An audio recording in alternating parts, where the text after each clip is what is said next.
હવે ખાલી સમીકરણ લખી નાખવાથી કામ પૂરું નથી થતું.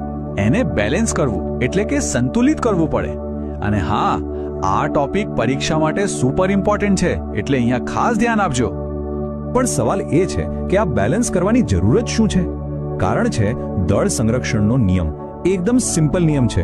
દુનિયામાં કોઈ પણ કેમિકલ રિએક્શનમાં તમે કોઈ નવી વસ્તુ બનાવી નથી શકતા કે કોઈ વસ્તુનો નાશ પણ નથી કરી શકતા.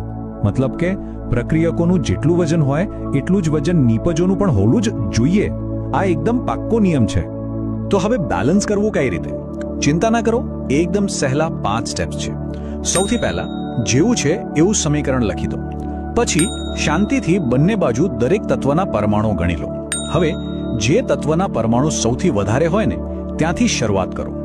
આગળ નંબર્સ મૂકીને બંને બાજુ પરમાણુ સરખા કરવાની કોશિશ કરો. અને છેલ્લે એકવાર ચેક કરી લો કે બધું બરાબર છે કે નહીં. બસ થોડી પ્રેક્ટિસ કરશો ને એટલે આમાં માસ્ટર બની જશો.